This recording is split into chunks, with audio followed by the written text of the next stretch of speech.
And as always, it is our hope, even our prayer, that either something said and or done will prove to be of spiritual benefit to you.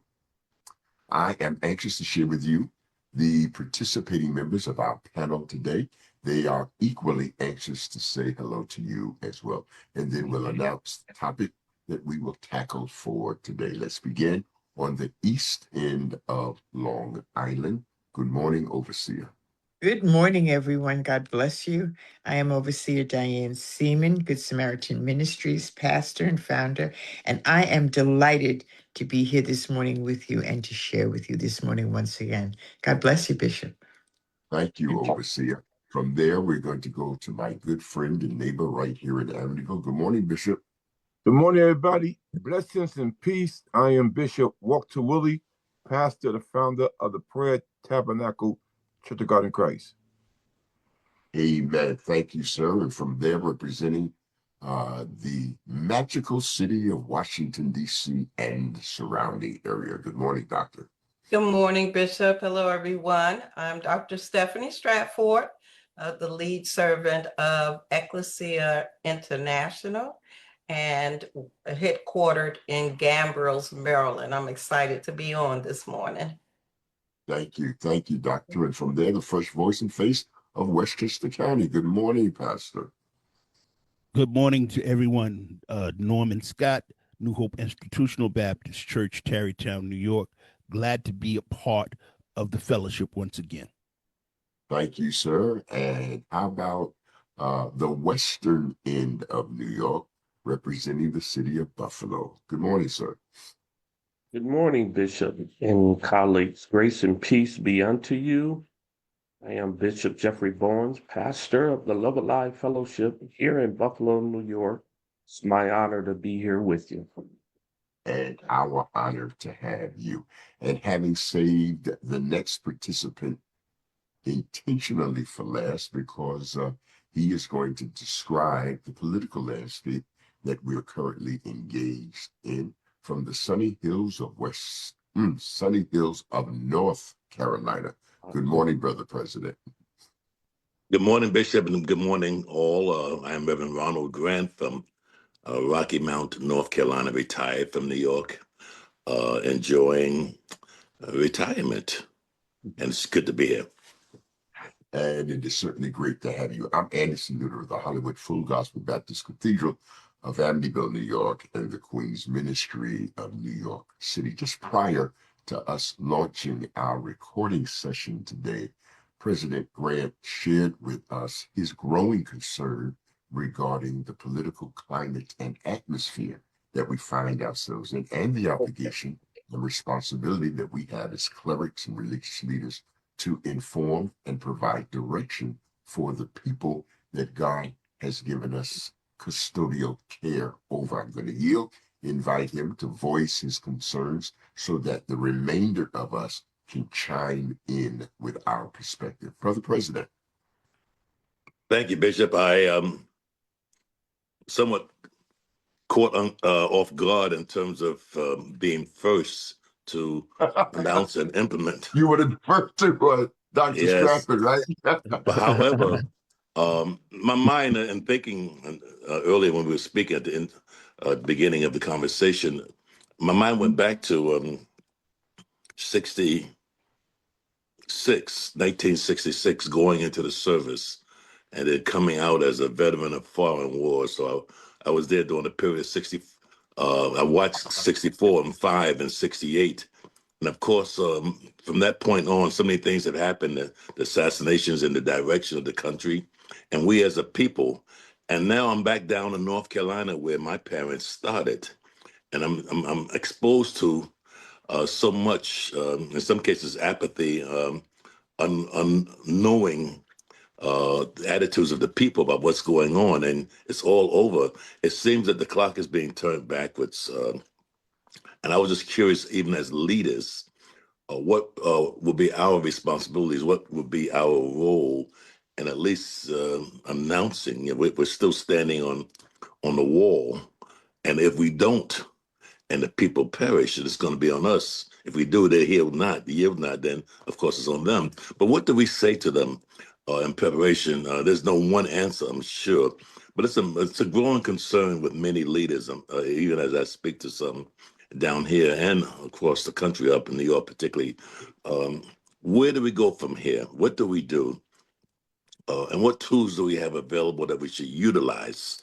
We certainly still have a microphone on Sunday, and we cannot negate the opportunity or to announce to them the dangers and perils that are in our midst.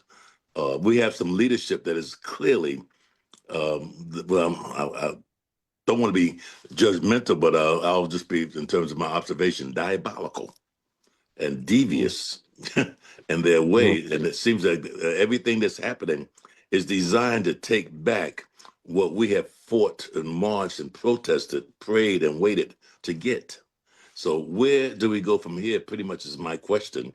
As the midterms come, as the November comes, and they see the handwriting on the wall. So now they're trying to make it very difficult for us to even utilize our rights to vote. The gerrymandering. I mean, some things are just so blatant. It's unbelievable. And I'm just curious, as our leaders, my fellow leaders, what do we do? And where would we gather the conversation? Which direction will we go? What tools will we utilize? And where do we go from here? I think that is an excellent question, and it is certainly reminiscent of where we have come from. I so readily recall that on the heels of the 1955-1956 boycott in Montgomery, Alabama, on the heels of that victory, that was the somewhat rhetorical question that was raised by Dr. Martin Luther King. His second book, Where Do We Go From Here, raised the question as to what do we do now? Do we rest on the laurels of this victory here in Alabama, or what is the next goal and the next objective? So thank you, Brother President, for re-raising that for us, because it is as pertinent and as relevant now as it was on the heels of the Montgomery bus boycott. Okay, well, Dr. Stratford is our traditional lead speaker when it comes to topics that we tackle. So let's yield to her. Thank you. And thank you, Reverend Grant, for leading us in this topic. One of my favorite scriptures is the story of Jehoshaphat, or the record of Jehoshaphat, when he realizes that a combined army of the enemies is coming against him. And after his initial reaction, he prayed, and he told, in that prayer, he says, "But our eyes are upon you." I suggest, and my method is to inspire and inform. First, letting the people know that God is God, and all of the things that we preach about is real. He knows all, there's a purpose for it, and he will defend. However, meanwhile, back at the ranch, let's talk about you developing strategies on how you, without depending on government assistance, can empower yourself. There's something in us to sustain us. Tap into whatever it is. It may seem insignificant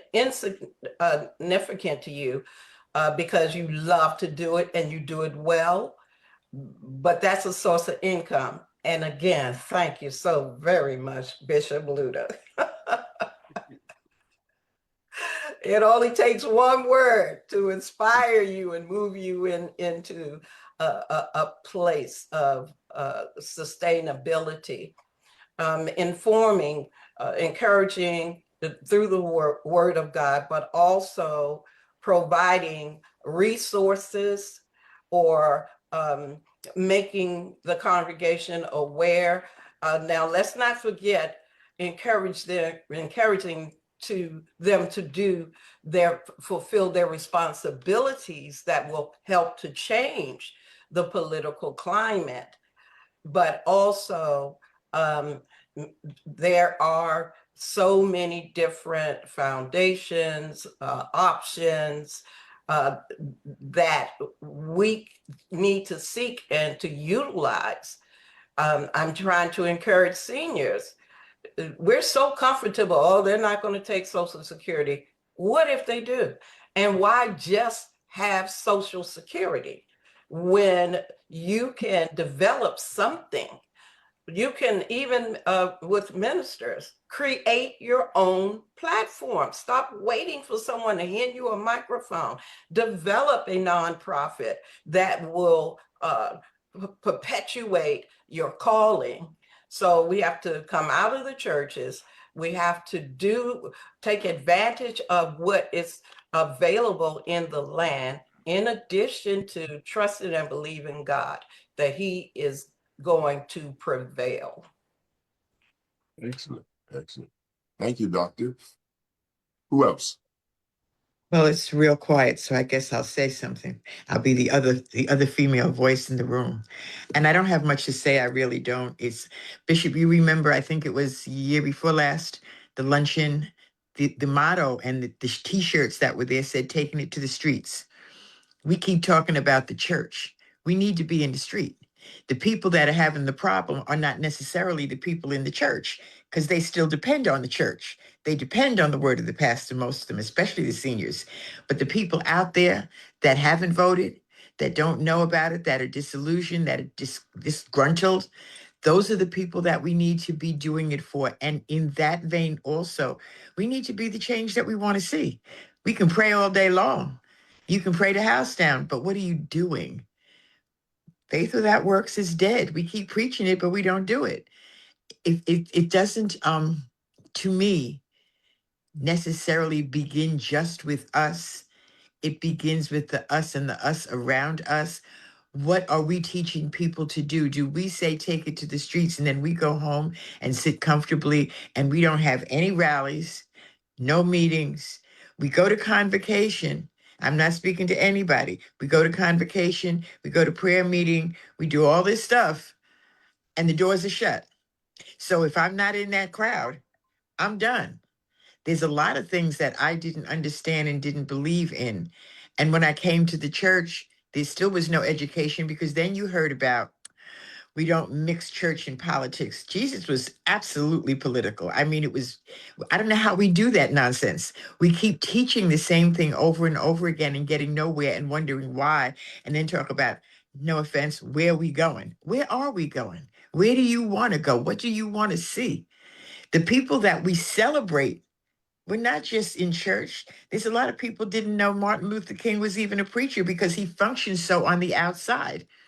He was a person that did what he did. We call certain people radical.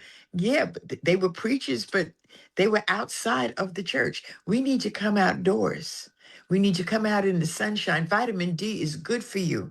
And just put on some jeans and some t-shirts, have some barbecue, churches get together and have a barbecue in the park.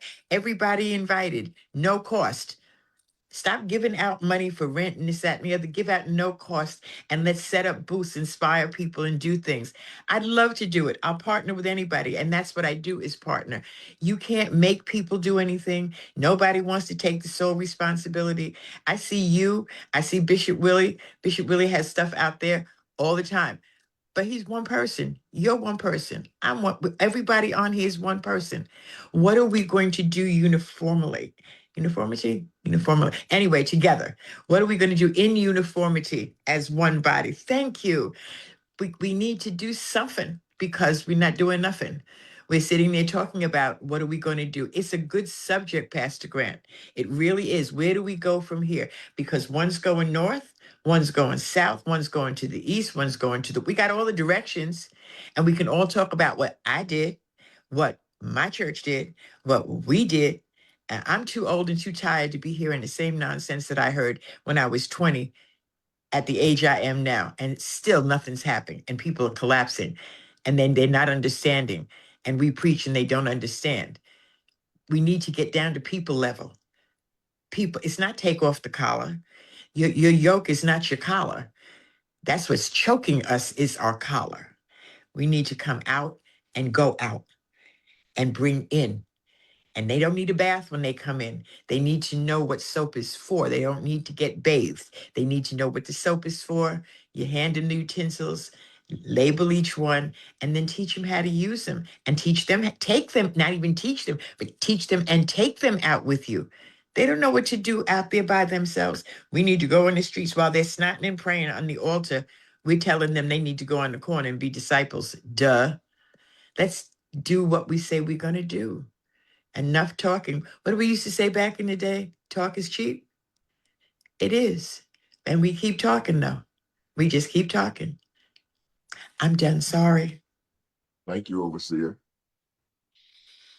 Good morning again. Thank you so much for all of your comments, Dr. Stratford, uh, Overseer Diane. And thank you, President Grant, for opening us up today with that topic where we go from here.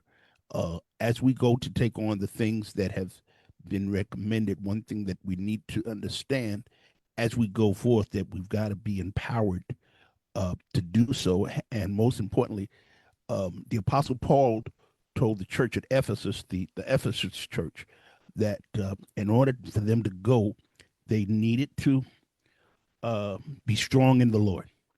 He told them to put on the whole armor of God, because as we go out and as we're going to do and see where do we go from here, we've got to be sure that we understand who we're fighting against, because we think we're fighting against one another. We're actually not. We're fighting against principalities, against powers, against the rulers of this darkness of this world. We're fighting spiritual wickedness in high places. And we've got to be prayed up and we've got to be ready. And everything that the Apostle Paul told the church at Ephesus still stands. We've got to have on the whole armor of God from head to toe. We've got to be prepared for this battle. And we got to do what we've got to do. And once we've got the armor on, then yes, then we can start partnering with one another, and we can start doing what we need to do, and just do it. That's it. We just got to do it and show that we are united. Too many people look at us and they can tell, even though some of us put on a good front of being united. Hello. But we really don't show that united, because once the cameras are off of us, once the spotlight is off of us, then our true colors show. We got to stand united. That's good. That's good, Pastor. Thank you for that. I think that each one that have spoken have said something valuable. And Dr. Grant, we want to thank you for bringing up this subject because it does cause us to do some introspection, and it causes us to do some retrospection of our past and our present. And I think it's along the lines of many things, both historical, theological, and spiritual.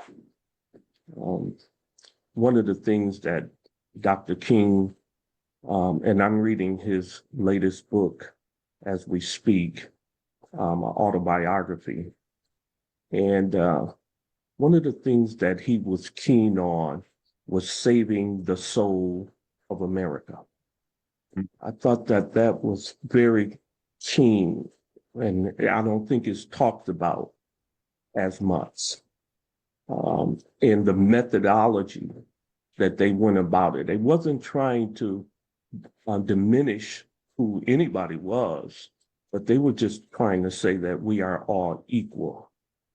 There should be equality. There should be unity. Oftentimes in the Old Testament, although there was 12 tribes, they often had a clarion call where all of the nations, or all of the tribes rather, would gather because there was a common enemy. and a common evil that was trying to perpetrate and penetrate whatever was being done. Currently, we have something called Project 2025 that has been brought to the surface in the political arena. And I understand that a lot of those things that they implemented has been fulfilled, or they are trying to fulfill them. I haven't read it. It's supposed to be a 900-page policy play by the new president, which was Donald Trump, who came in and began to start implementing unexpected things. My question is, why do we let our guards down? Barack Obama became the president of the United States. I thought that, we were too on the mountaintop and not continuing to be on the defensive, because every time we let our guards down, something else rise back up. Yeah, and that is so unfortunate. We get to a certain place and all of a sudden we forget where we came from. We forget where God brought us from. And then we find ourselves back in the same mode, because the adversary is not going to stop trying to denigrate, deflate, depress other people. And so I think that we have to, as Dr. Norman said, that we're going to have to continue to keep on our armor and continue to fight the good fight of faith. I think that will help. And then also the unification or the unity of coming together and speaking with one voice, that will help bring us back to where we need to be.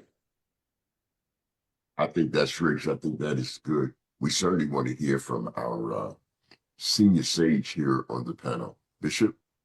God bless everybody, to this wonderful collected body of leaders all around who stand in the gap in times like this. Thank you, Dr. Grant, for that wonderful topic. Where do we, the people, go from here? Mm-hmm. If you look back a little bit, ever since President Obama was elected president, if you notice, for 25 years, we've been on Easy Street. America, our people, been on Easy Street. But when he was elected president, troubled times came into our country. And now many of our young people were not prepared how to deal with pressure of life or problems of life. And they took it for granted. And us older ones understood, because we've been there down through the years to watch troubled times. But the young people didn't pay no attention. So where do we go from here? There's three things we got to talk about, first of all, right? We got to remind them how we got here, where we came from, and how we must push on and stay focused, not only on the dream, but we as people. We got to know how to push on in spite of what's going on around us. The media do us a lot of injustice. The media love to keep us divided, confused at one another. But it's been said already by many of y'all, if we stay focused, stay unified, right, push together as one force, then we can still make a dent what's going on in the world today. Habakkuk the prophet told and asked God, said, God, why are the people suffering so much? Why are our enemies prospering so much? And God said, tell the people, don't be discouraged, but read the handwriting on the wall. What's on the wall? Tell them the just shall live by faith. The key, we must live by faith and not what's around us, and God will help us to overcome all the obstacles that are going on in the world today. That is rich. President Grant, we're going to picture back to you. Permit me to insert this observation. One of the items that I think that contributes to how really relevant this question is the vacuum of leadership that we currently see in 1956 and 1957, when Dr. Martin Luther King released his book, Where Do We Go From Here? He was at that time the singular voice of our community. Of course, the difference between 56, 57, and 66 and 67 was that in that 10-year period, there were many other voices all across the political spectrum, some conservative, some radically liberal. I think there is a vacuum of leadership with the recent demise and departure of Jesse Jackson that has left us in a bit of a deficit. We certainly appreciate the continued ministry and leadership of Reverend Al Sharpton, but once you get past Al Sharpton and perhaps Bishop Barber in North Carolina, there's not a whole lot to choose from. So as I pitch it back to you, President Grant, would you agree that part of our problem is that we have perhaps not produced the voices that we've had in the past to provide insight and to shed light on where we should go from here? Your thoughts, sir? Well, yes, Bishop. You're quite correct in terms of the absence of visible, effective leadership.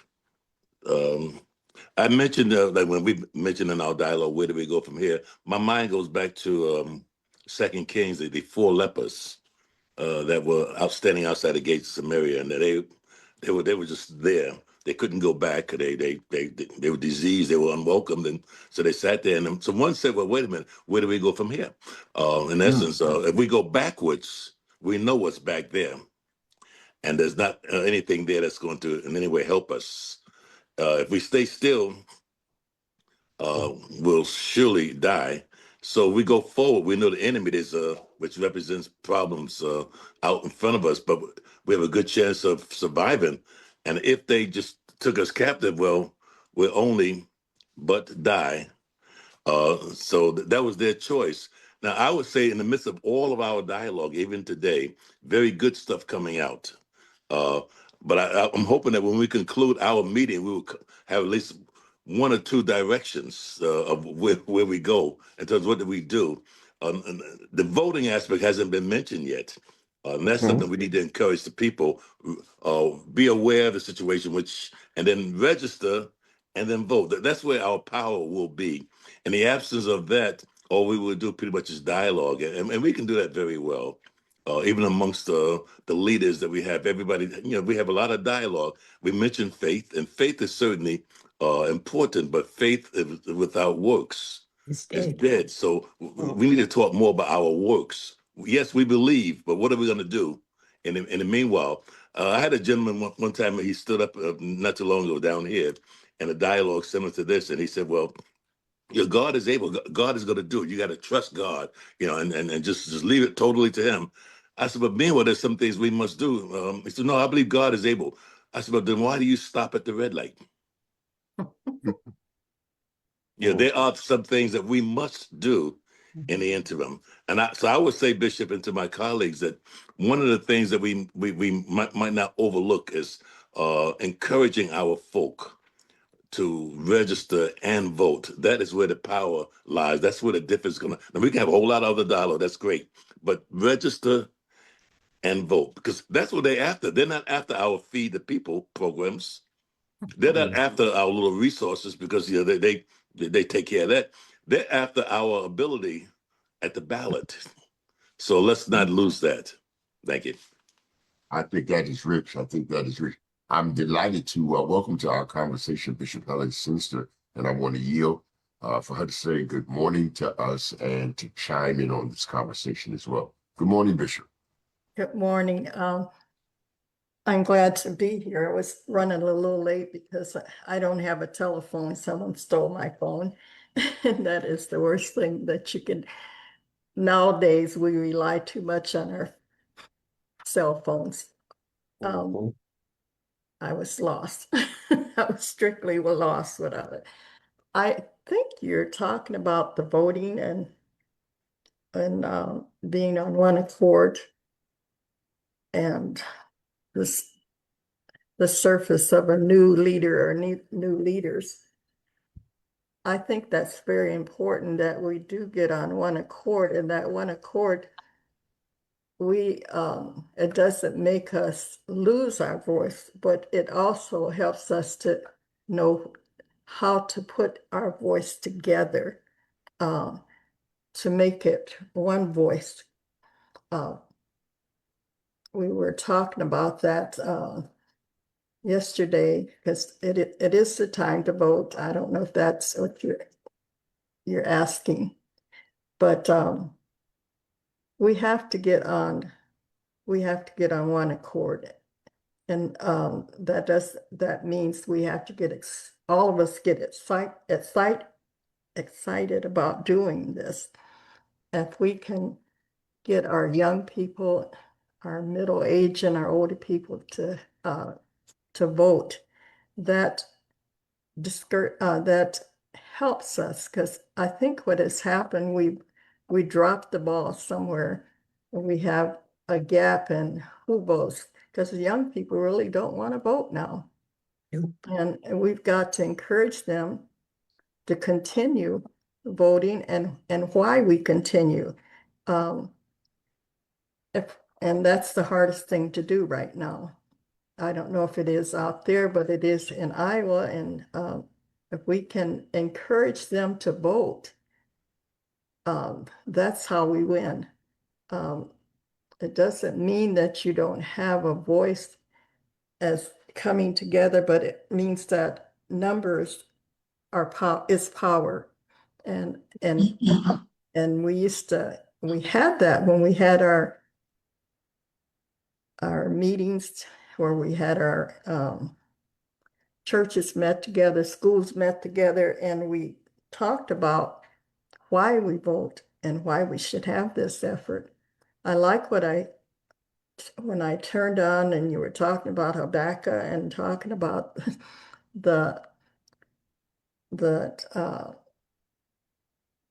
what was it, when you were talking about the leopards. Because if we just stand still, we're not going anywhere. And if we can't go back to what we used to be, or where we used to be. So there has to be a mindset to change. And we've got to encourage people and encourage everyone to be a part of that. I think a lot of times we think to be on one accord, that means that we got to do it all. No, we don't. We've got to set up regiments of how we're going to be on one accord and how we're going to get things done. And I think that's real important, because there's a different mindset now. And if we can encourage people to do that, then we have a chance. Thank you for that. Thank you for that, Bishop. Historically, it has been the faith community that's offered leadership, especially in this regard. And as we go around the roundtable, we've got maybe 10, 12 minutes remaining in the conversation today. I am struck by the fact that my founding Bishop Paul Morton created a goodly amount of noise. Just about a week ago, he was speaking before a panel of politicians. I have never seen my Bishop Morton go off the way he did against white evangelicals, Paula White, and their silence in the face of what is obvious and apparent wrong around the country. Can we lean and depend upon the faith community to provide leadership in this area as they have done in the past? Anybody, in whatever order you're comfortable with. Well, leadership comes with a sacrifice, paying the price, not being afraid. So therefore, when you're the leader, you know that you're going to face opposition. You cannot be intimidated. You got to have and stand on what you're there for the people's sake. It's not about you all the time. It's about making a sacrifice for the good of the people.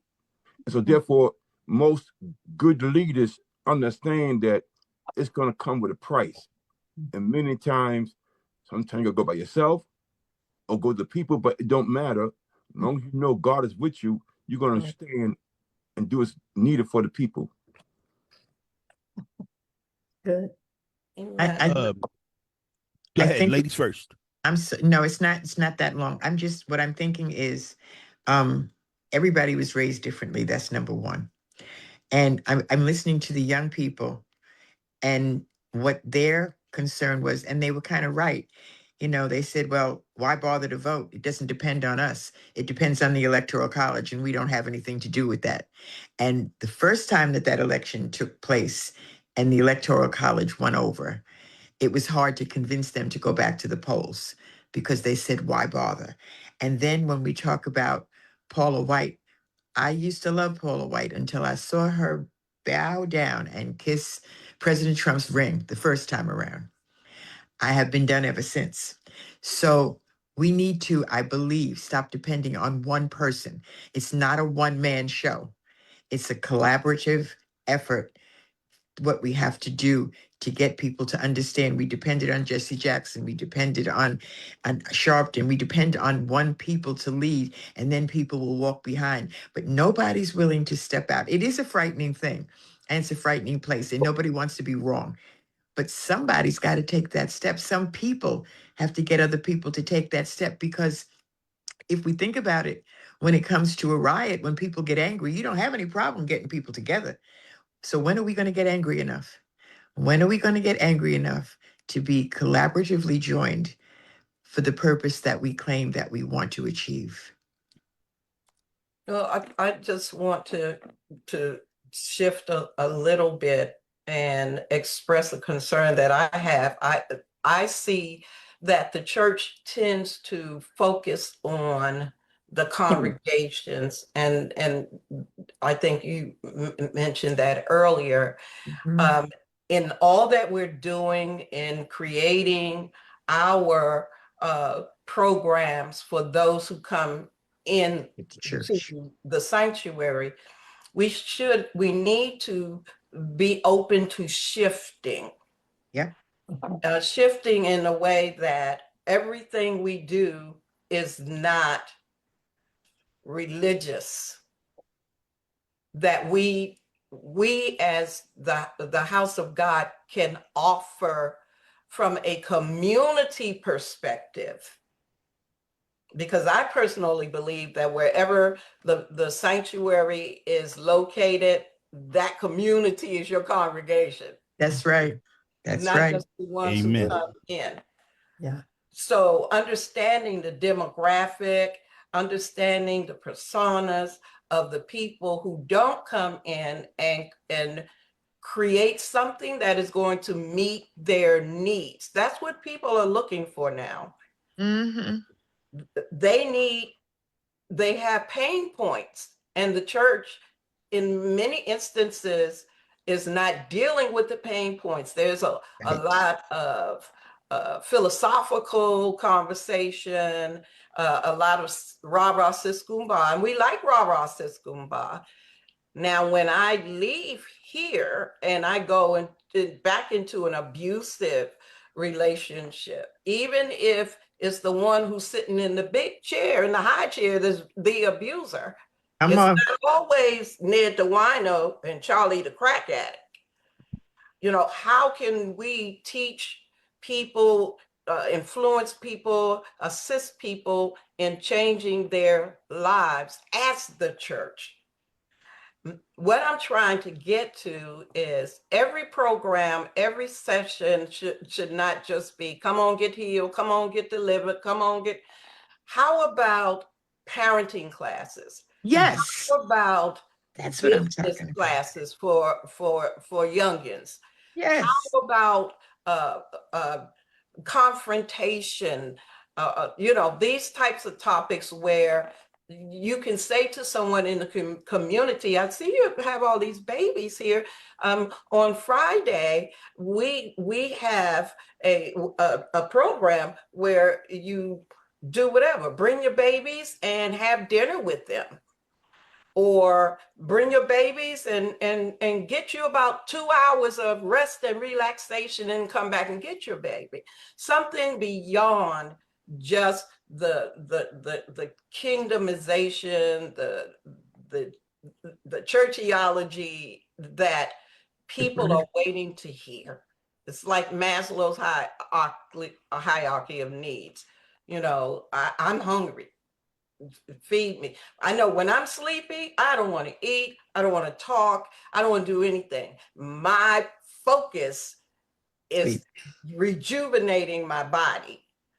And I feel that that's the way the world is, that we're trying to reach, because going out there, having tents up, passing out tracts, giving prayers, that is wonderful. But how about the aftercare? It's right.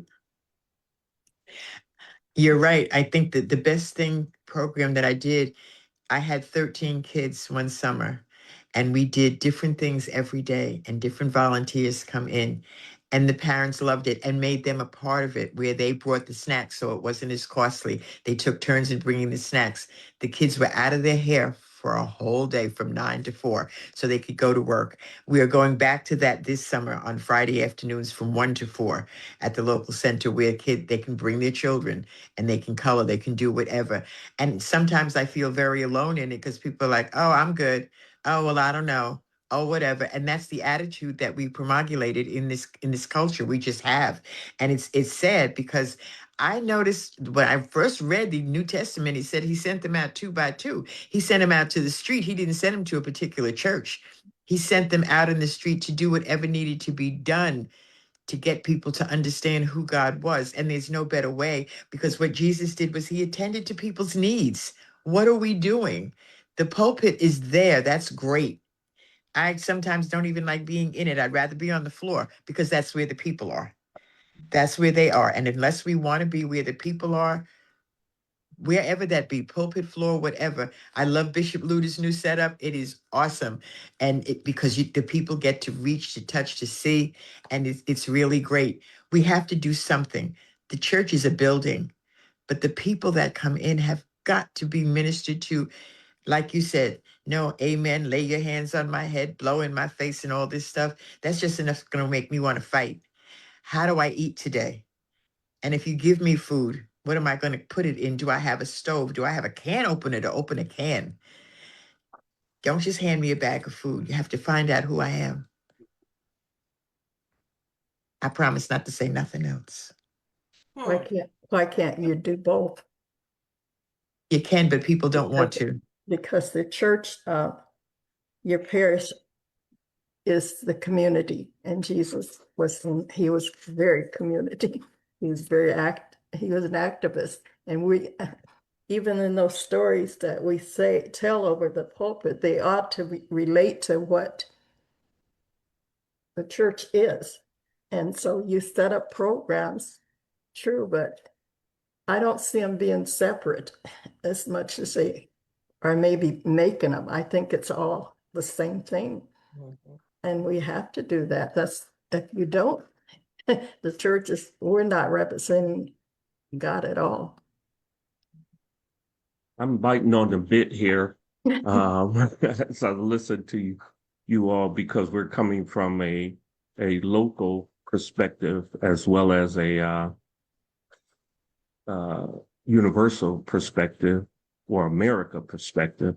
And my thoughts often go back to 1 Chronicles 12:32, where it says that the children of Israel understood the time, or the children of Issachar understood the times to know what Israel ought to do. So we certainly want to always bring God in this perspective to know exactly what we should be doing in such as time as this.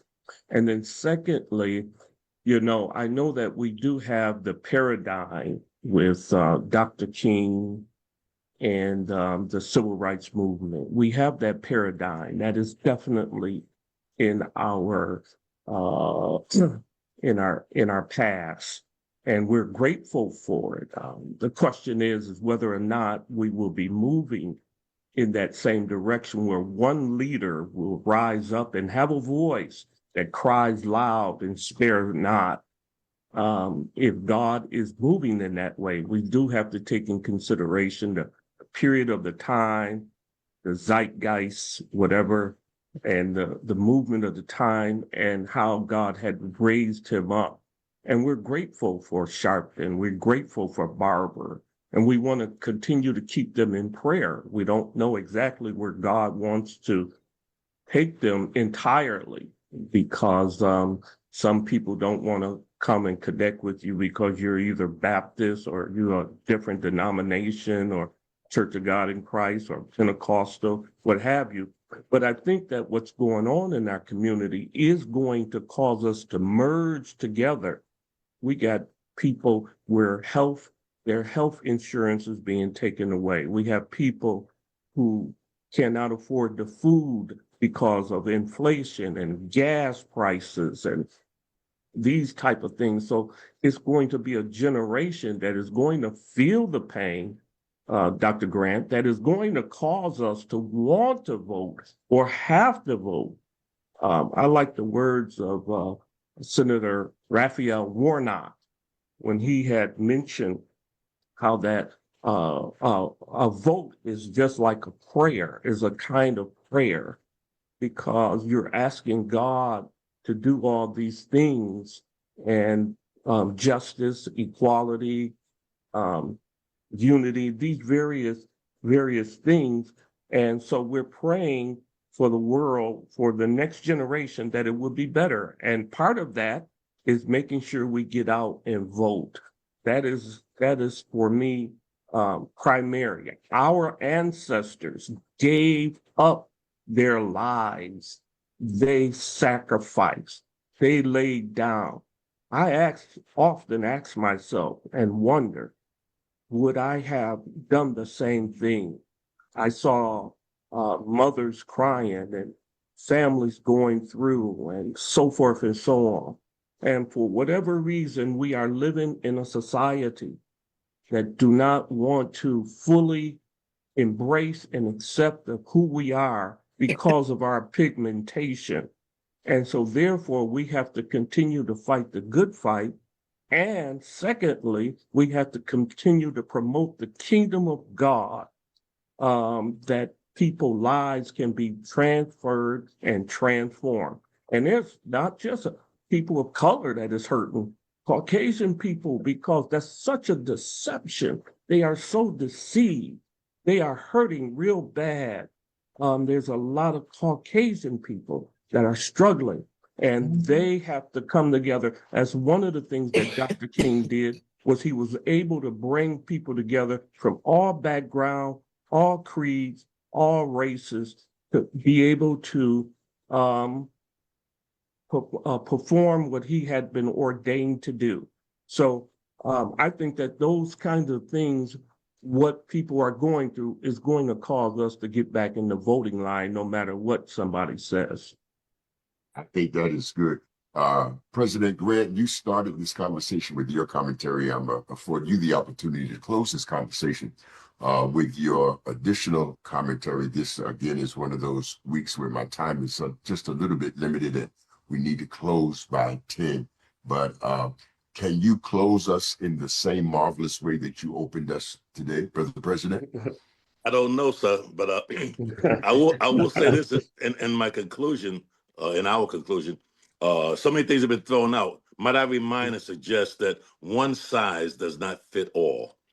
All right, it's been mentioned about different programs, feeding programs. If somebody's hungry and so you have a feeding program, that's great. You give a person who's hungry a fish, they can eat for a day. You teach them how to fish, and they can eat for a lifetime. So with that in mind, we need to look at the broader picture, whatever we do. And there are so many different avenues. Yes, we need to identify a few and attack them and then move to another. But I believe that we're on a good track right now through our dialogue. And now we need to spread the dialogue. Thank you. And thank you, beloved. For the last hour, you've been listening and watching the weekly Clergy Roundtable. Please tell a neighbor, tell a friend that around the 9 a.m. hour on Tuesdays, we are here and we certainly enjoy and appreciate your presence and participation. Beloved, go in peace, go in joy, go in love, go in happiness. For the author, peace, love, joy, and happiness most certainly goes with you. God bless.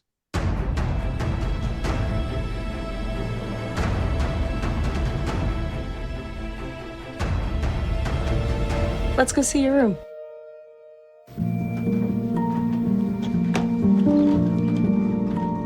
What do you think? We kept it a little spare, so you can decorate it how you like.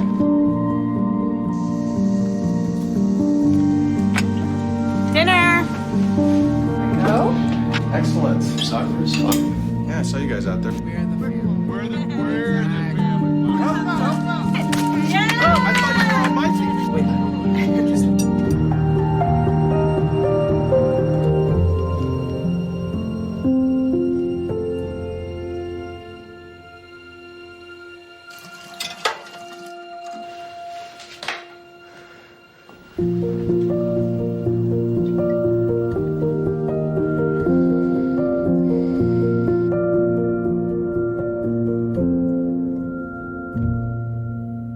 Hello, friends. Andy C. Luter here, head of Church Talk TV and Church Talk Radio.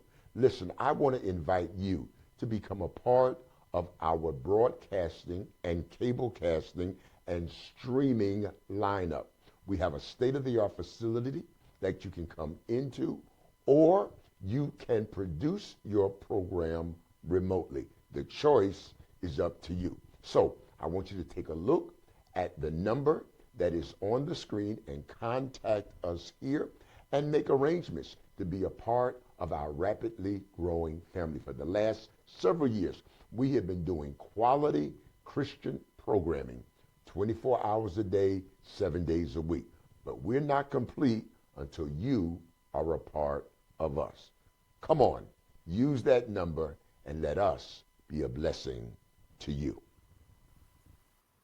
Hello, my name is Cheryl Boggs, and on behalf of Church Talk Media, formerly known as Church Talk Radio and Church Talk TV, you can now reach us at churchtalkmedia.net. Again, you can reach us now at churchtalkmedia.net.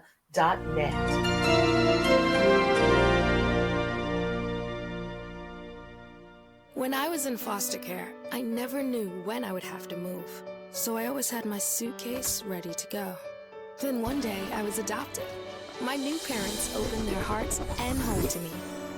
My parents cook my favorite breakfast for me every morning. My parents take me on trips I never thought I would go on. They gave me a home and an even better reason to use that suitcase. My parents aren't perfect, but they're perfect for me. We said we'd never break the 3-second rule. Never do that. And never become a minivan mom. Hey, Chris. As parents, we say never a lot, but never happens.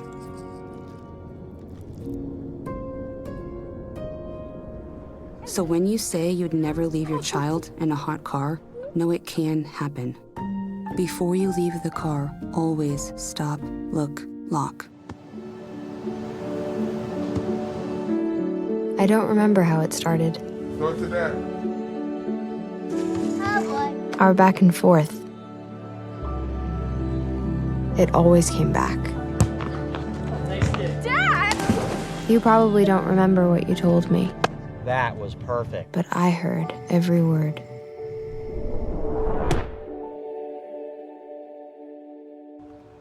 Even though we didn't grow up together, he's my favorite brother. Hey, sis. I'm the baby of the family, and he's the gentle giant. What you know about Port Georgia? Man, please, that's a classic. You know when they say people are a rare breed? Yeah, he's that. I'm sorry, I'll be back in a few hours. Don't worry, Shug, you know I'm for you. I know. Go get the football. That was my favorite memory. He was always for you.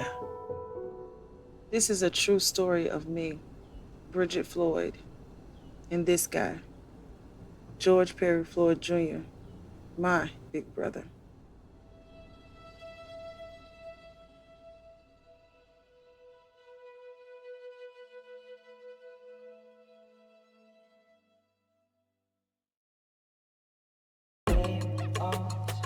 They say there are no excuses.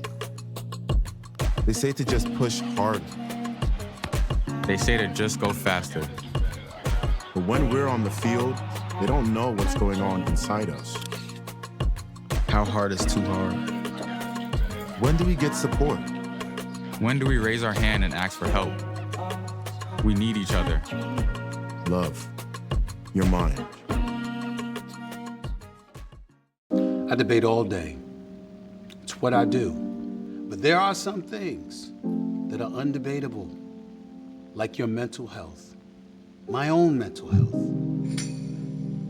I was in a dark place when my brother passed away in a car accident. I've never been more devastated than the day I lost my mom. I was depressed, miserable, in ways I never imagined. I reached out, and my sisters came, my pastor, my therapist. They helped me get through it. I found that the more I spoke up, the healthier my mind became. The chaos that was in me began to subside. I was more focused, clear. When you love your mind, you can go so much further. That's not up for debate. Find mental health resources at loveyourmindtoday.org. Put a frog in a pot of boiling water and it'll jump right out. But put a frog in a pot of cool water and slowly heat it up, and that frog will boil. As veterans, we can tell ourselves the lie that it's easier to stay in that boiling water, to disconnect. But you've never been interested in easy. You are not a frog. Find resources at va.gov/reach. It's something about having that piece of paper. Some people think that's worth more than my skills. I've run this place for 20 years, but I still need to prove that I'm more than what you see on paper. You just gotta be so good they can't ignore you. It's the way my mind works. I have a very mechanical brain. Analytics and empathy. That's how I've gained clients. I am more. I'm more than who I am on paper.